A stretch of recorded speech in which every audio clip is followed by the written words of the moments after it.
Buenos nachos, amigos, and welcome to Record Breakers, a music podcast where friends gather to share albums with each other, take turns one at a time.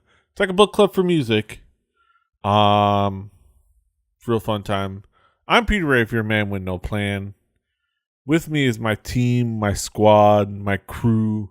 We've got Brett. Gang, gang. We've got Drew. Gucci gang. And we've got Patrick. Hi. I prefer Gucci Bank, but that's just that bringing out the Harajuku. We're not talking about either of those groups, or those artists.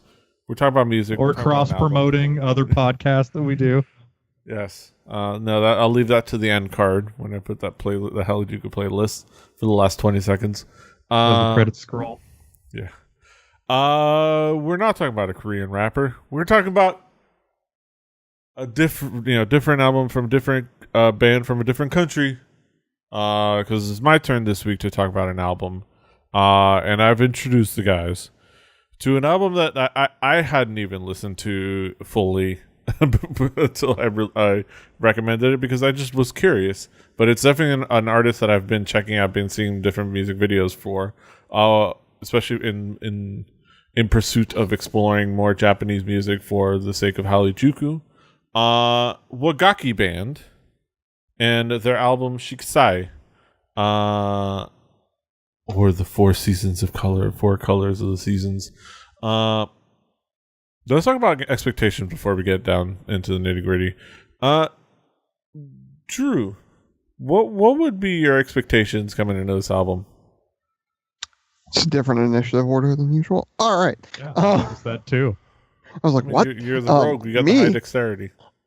Oh, Yeah. fair enough. I've got a pole arm and we're in a hallway, remember? Oh, yeah.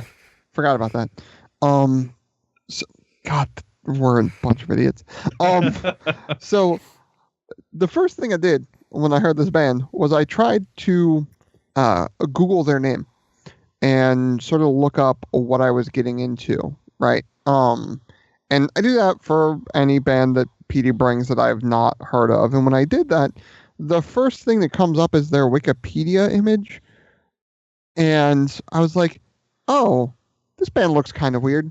Maybe this is what Petey's bringing, but that can't be right. It was right. And it is. Word. To be fair, they're wearing crazy clothes, but I think the biggest thing about their Wikipedia page is the big smiles on their faces. I think. Oh yeah, no, they looked like they were having a great time, and we'll get into whether I think the music sounds like that as well. Yeah. Brett, what were your expectations coming into this album? Well, I was around for Drew trying to figure out which one of their albums was which, and I was sitting there being like, man, this band dresses funny. You got like a red mage and a black mage and a white mage, and everybody's it's pretty great. And there's like 25 of them. It's like the cast of it's very like I had to be like, hey Drew, like which one is it? He's like, it's the white one, and it's got a song that is in English that is 3 tracks down. So I knew that it weren't from around here. But other than that, until I started listening, when I was trying to find the album, the first words I said out of my mouth was, "Wait, is this the album with howling on it?" Because it was the first word I recognized. Yeah. Yes. Yeah. Patrick, what were your expectations coming into this album? Coming in blind like everybody else, but obvious. I think by the name it's pretty apparent that it's Japanese, and again the pictures of the band would agree with that, and also like they have a look. They have a I don't want to call it a gimmick. They got some haircuts. They got some haircuts. Like everyone looks like they're gonna be in either an anime or a samurai movie, maybe both. Yeah. And I musically, I don't know what that spelled, but we found out. We done found out. Yeah, because you look at the band and you look at their Wikipedia and you look at the listing and you see like, okay, they're a band, they have hard rock and heavy metal and alternative rock in there. genres, and you look at like the makeup, you see like, okay, Suzuhana Yuko is vocals, okay, vocalist, Machiya guitar, like, oh yeah, they have Asa and bass, dude named Wasabi in drums, which is fantastic. His name is Wasabi. But then you have Ninagawa Benny playing the Sugaru shamisen, which is kind of the three-stringed instrument you've seen. Like it's like the Japanese banjo, I guess. Like you almost want, if you want to like visualize it, not in music, but at least like if you want to visualize it in your mind. And then you have Ibukuro Kiyoshi with the koto, which you would recognize if you see it. If you want to like a frame of reference, it is similar but distinct from the Korean gayagum, or the Chinese jing. The gayagum, which probably people as I would say the gayagum is a good reference because a lot of people have probably gotten into K-pop, which makes them want to get into Korean culture, which makes them like research some stuff, and they probably have seen a gayagum or two. It's similar to that, different number of strings, whatever. And like you have Kaminaga Daisuke playing the shakuhachi, which is the bamboo flute you hear that you say that this is Japanese, and it's that Japanese flute thing that I hear. Yeah, wasn't what tipped me off. Yeah. That and the Japanese vocals too. Yeah. Wadaiko, it's obviously it's not so much that this tells you it's Japanese. This tells you that they're doing something different, like with the top it off with the taiko drums. All that to basically describe the fact that it's not just like a metal band. It's they mix in these traditional instruments with their metal, which is fitting because the name Waggaki is just the word for traditional instruments. They are the traditional instruments band, which is, I think, fitting because they have a really cool mix of they mix those traditional instruments with their sound really seamlessly and make a really cool, distinct, unique thing. They started off, to the best of my knowledge, and this is tough because researching band is a little hard. There's not a lot of information written in English. But if anybody has more information to throw at us, throw it in the comments on the website, YouTube. Go ahead. We don't mind like being learnt a bit, especially on things like this because I love exploring and finding out more information. But yeah, they started out making, I guess, covering Vocaloid songs. In this style, and then they brought on somebody who's worked on Vocaloid music to be part of the band, and then like they realized, hey, we could just like make our own songs, and this style is like unique and interesting enough that we just like make our own songs. They don't have to like be covering Vocaloid songs, and they just started doing that, and they found some level of success, and this is their latest album, Shikisai. And yeah, it is a cool album, and it is definitely a unique listen and definitely interesting. But let me talk to you guys. Drew, how would you describe this album musically? Well, this thing that you said, the thing that tipped me off, and I sort of interject a little bit. The thing that sort of is the first sound I heard was the God, I'm gonna butcher the name. I think it was a koto.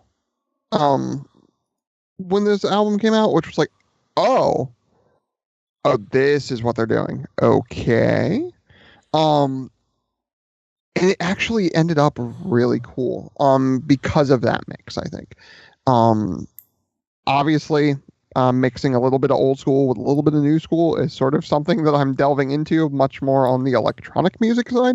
I mean, I brought in Kavinsky, so obviously I'm mixing a little bit of that. This is very much different than that, obviously, but you get the old school instruments, you get traditional sound, but it's coming from this very, very new school thing. The production work on it is really, really solid, which again, we say this about everything Petey brings from that East Asian sort of thing. His Hallyu coming over into the record breakers, and here it's astonishing to me because you have instruments that could easily get lost in the mix. You have that like bamboo flute. You have all the strings that could easily get muddied and easily just get lost and buried in sort of a metal sound, as it were, and they didn't. And that to me lent a very, very cool thing to it. We joked in the beginning when we were looking up the band that like looking at them, you sort of like, it's like, are they banned? Is this like some sort of like the thing at an anime convention? Like what's going on here? And it totally makes sense once you start hearing it, that they're mixing a little bit of an old school look with like new school, like rocker hairdos and stuff like that. And like characters here and there of what it is, but at the same time, like mixing those styles and pushing that as the forward thing, which I think is great. The musicianship is, as always, impeccable. And the fact that in a composition way they can balance everybody out so well, I think was really cool as well. Mm-hmm. Brett, how would you describe the sound musically? Well, if I'm gonna like boil things down to the most like widely reaching thing that sounds close to this, y'all ever seen a show called Naruto? You know the music from that? I'm really glad you didn't say the Wii commercials. And yeah, you know. So it's about this kid, and he's got like this beat. Yeah. And he runs his arms like that. Yeah. Yeah. He wants to be the Hokage. Yeah, something like that. I don't know. I'm too old for that. You've clearly seen more of it than I have, and that's why I have played video games. I've lived anime adjacent in this house for many years.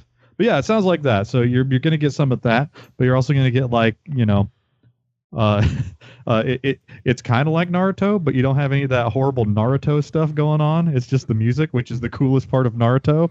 I want to know what part. I need to watch Naruto apparently, because I have no idea what part of this would be anything. No, just like look Naruto. up the soundtrack. It's like it's a thing. But like it has less like Joe Satriani-esque like boogie shuffle, squealy, like boodle deedle doos. Oh, that was the fun part of this. Or double bass drum. I mean, there's some straight up technical Japanese metal that's going on in here. And you know, that's fine. I'm down with that. But the way that they do it, so like there are some songs that'll have like 2-part harmonies that are, you know, I would imagine it's kind of a struggle sometimes to have a guitar play well with all of these instruments. But they find a way to really do it. You know, sometimes it's kind of super poppy. Sometimes it's like kind of folky. But like a lot of the time it's super technical Japanese metal, and there's no safe piece of percussion anywhere on this album. Like they're beating the shit out of stuff with sticks, like, and how.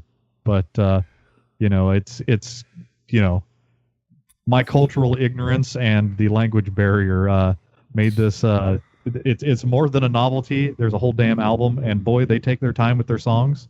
They aren't like worried about a radio edit cut for the masses. This is very, very much a like, you won't find two of these bands on the Record Breakers podcast. It's kind of interesting. Yeah. Yeah. It is fantastic. Patrick, how would you describe the sound musically? So, like, if you go through the history of rock music, and really specifically progressive rock, getting some weird instrumentation has a long history. Yes was like, hey, this Moog thing, we're gonna bring this, and then like Kansas was like, yo, we got a violin, and then Jethro Tull like doubled down, like, hey, we got flutes. This band is like, fuck all y'all. We have every traditional Japanese instrument we can figure out how to play, and also we play kind of tight, modern, you know, Japanese metal. But it's one of those, like, it would be really easy for this album to be a good idea poorly executed, but like, this is a good idea really kind of well executed. They as sort of mentioned before, like they make space in the song, in the sound for the traditional instruments. Like the guitars know when to get out of the way. The vocals, do sort of the wavy Japanese vocal thing, but also will get out of the way for a bitchin', bamboo flute solo. Like it's so well executed on the idea that could have been half-assed and just been like, hey, we're gonna just put like some flute on these tracks and like make a sound here and there, but it actually, in context, all of the traditional instruments add to it rather than just sort of show up. Mm-hmm. Yeah, it is fantastic in that regard. Yeah, the percussions. The percussions. They get attacked. There's some lambskins being stress tested, up in this place. Boy, howdy. And they're playing like Hot for Teacher on the. And like, in the vocals, the vocals, they're very much like the vocals are fantastic because like they're very much like that. She lays on the vibrato in a fantastic way. Like it is that classic Japanese folk singing vibrato that is just like captivating in all ways. But let's get down to some like down to the nitty gritty, some tracks, and let's get started with. I'll do the record breakers thing and talk about the opening track, Kishikaise, or. Shikisai. I wasn't expecting that. Wow. Thank you. Like our producer in the back is hitting buttons. Yeah. I didn't realize we were a Vocaloid podcast. We got a robot producer. That's how they got started. Well, we use our own resident Vocaloid Google Translate. Everybody? Oh, I thought that was Hatsune Miku reading to us. But the opening track, Shikisai. slower for everybody that missed it. Resuscitation as the translation. It's just a fantastic opening track. Really great introduction. I think it's that what Drew has said, and he'll probably say later on as well.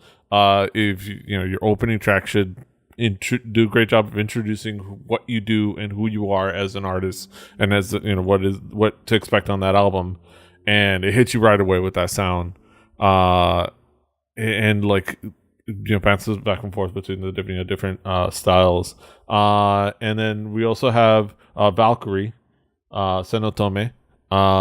It is a fantastic track. It is a part of the, I think it's a single. Or one of the singles, or at least it was like the more well known because like it's an anime theme. But it does. It's just a fantastic sound of different styles, and it just works really well. And I think it's just really cool. And then like clean. This is all capitals. It is a really cool. Really like I think this one showcases the vocals really well. It's very captivating with kind of the vocals and the flute, like the bamboo flute. Was done like really fantastic. It kind of like entrances you a little bit in there, and kind of is a nice like almost to the end of the song, kind of almost to the end of the album kind of song. To mix in there, and I think it all works well. But let's go to you guys. Drew, what would be some of the key tracks for you? So actually, I let this go in the pre-show, and you must have forgot. I'm not gonna do the first track because I'm doing all the ones I can easily pronounce. So Howling, I'm gonna skip to. Song I alluded to earlier. The driving riff and the way it plays on the strengths of the strings, I think is really, really kind of wonderful. In bits and pieces in the verses, like everything drops out and sort of lets vocals sort of have the upper hand there, which I think is a really cool, like always a really cool thing, especially in like this style of music where so much of it is like very bombastic. Having those moments, I think, is really smart. Also, it's kind of a headbanger song, and then you have a flute. which not since Jethro Tull. I'm gonna copy and paste yeah. You this is why you can't go first, you butthole. Did I take a joke from you? No, it's not even a joke. It's the truth. Not since Jethro Tull have I heard this much heavy metal flute. Grammy Award-winning heavy metal band Jethro Tull. Jethro Tull. Valkyrie. I picked this one out because, like, again, we made jokes in the opening. 戦乙女 I had it down as Valkyrie. I picked this one out because we all sort of made jokes about the flashy look of the band, being very video game, very anime. If this was the opening to like some sort of like high fantasy video game, I would super not be surprised in the slightest. The way it ends very fist pumpy, I think is very cool. Or ends up very fist pumpy, I think is very cool. And then Moonshine. It was labeled as Moonshine in the zip you gave me. I don't know if that has another one you want to. Is there a translation for that I didn't get in my? In the hollers of Kentucky, the Japanese have a long tradition of making their own. I believe it is pronounced Moonshine. Yeah.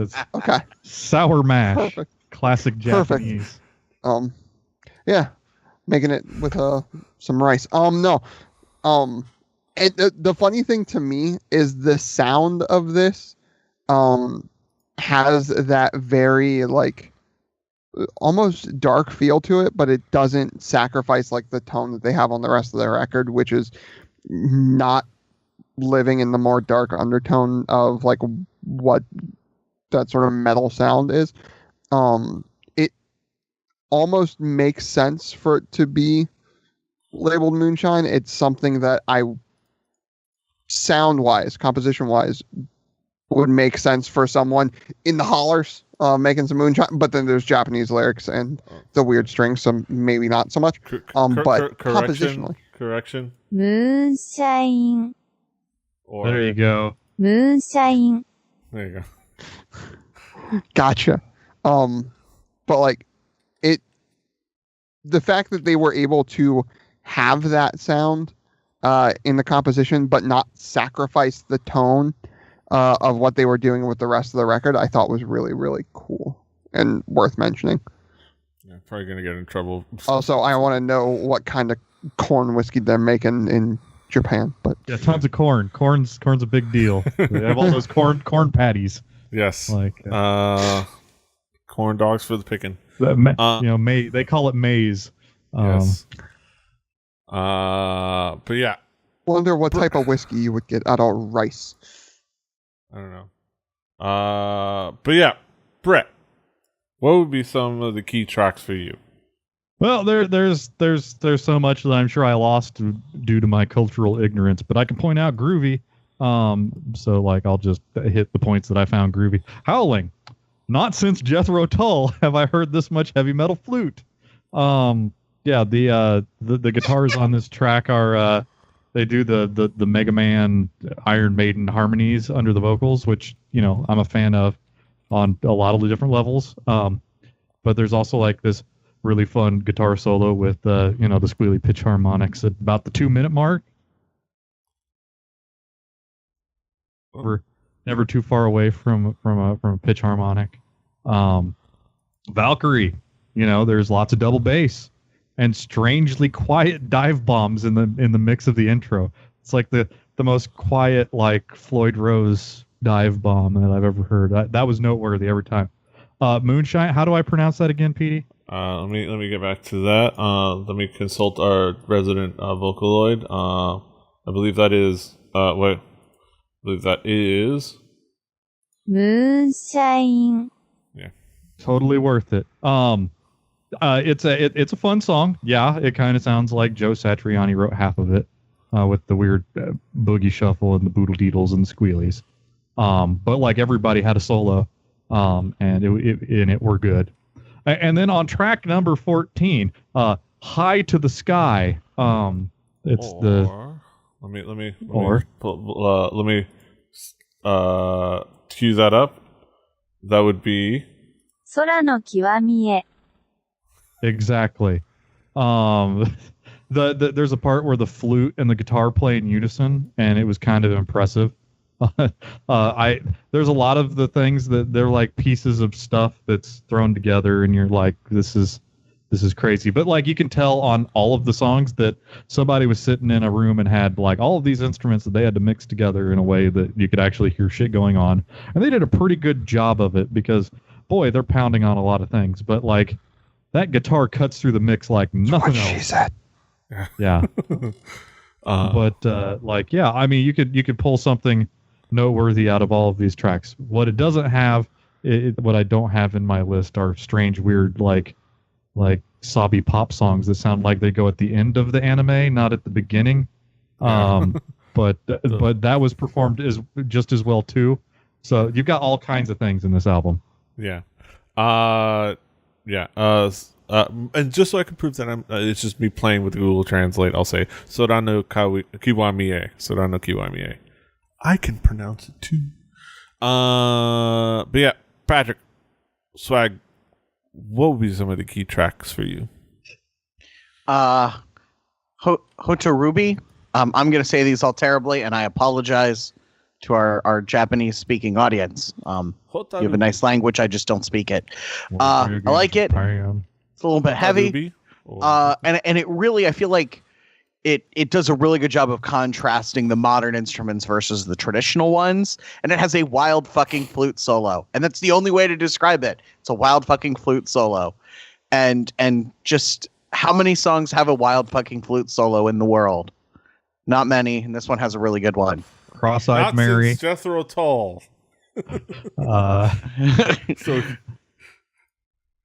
Okay, here I'm gonna butcher this one. Watashi Shiju Shugi it's super catchy. It's got some it's got some cool bass stuff, and I like cool bass stuff. And it really, I feel like the sort of prog rock with traditional instruments vibe that they're going for. Like this is like the most prog rock, but with traditional instruments sort of thing. There's they have that stringed instrument with a bunch of strings, not the one with 3. And there's like a cool solo of that at the end of this, and it's just rad. And again, like they found every traditional instrument they could figure out how to play and then played it really well.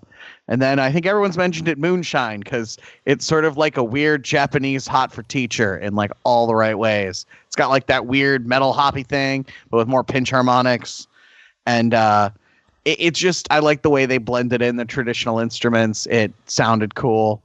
And again, like they make a spot in the sound for them where it makes sense to have those instruments in there and where they don't feel out of place. They feel like they were intended to be there. Like they're not an afterthought. They're really, showcased in a nice way. The instrument you were talking about is the kodo, and by the Hornbostel sax classification, it is a heterochord half-tube zither sounded with 3 plectrums. I can Thank Wikipedia you. too. Yeah. Yeah, it's fantastic. Half-tube zither is my new band. Just to wrap up the Google Translate bit, and I will abandon it for henceforth. Here's one last one. ジェスロタル There you go. Let's bring it back around the horn to talk about some conclusive thoughts. Drew, what would be a conclusive thought on this album? This is something that I was not expecting in the slightest. It's a band that mixes a lot of instruments that don't get enough play with a lot of instruments that get all of the play. And go figure, a band that I thought I liked, and they made it work. I like weird instruments in my music with my other instruments sometimes. Again, it's something that lately mixing old sound with new sound is something that I've very much enjoyed hearing people's versions of, and hearing it so drastically different, I think was really cool. It's a band that I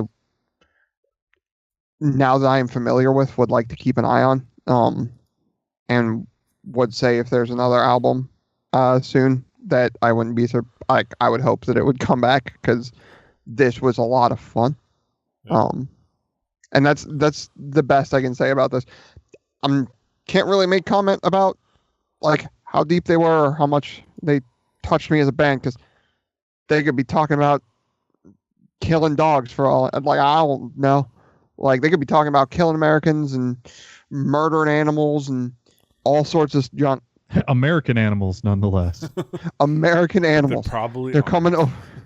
They're coming over here to kill all of the wild bison. No, We kind of did that ourselves for a little while. Yeah, but- kind of. Yeah, it's probably not going to be them that we did it ourselves. They're gonna come and take over the Great Plains, fulfill their manifest destiny. that was the joke. But it's something that I had a lot of fun with the sound of it and the musicality of it, and I would like to hear more. Yeah. Brett, what would be your conclusion on this album as a whole? Well, if the pilot in the group can drive their airship over here, whatever they can take North and South Dakota, or Kansas. I hear that they put like weird instruments in their bed. But no, this album was Let's hire interesting. Sid. He'll drive the airship. Yeah, is there a guy named Sid around here anywhere? Is he into gambling? But like, I enjoyed this album in the way that I enjoyed Dragon Force when I first ran into them. It was like, I've never heard anybody do this, even though this is a thing that like has kind of been done before. Like, mind you, there's Naruto. But don't watch it. Listen to it, but try not to listen to too much because there's going to be some like Date bios and some weird shit.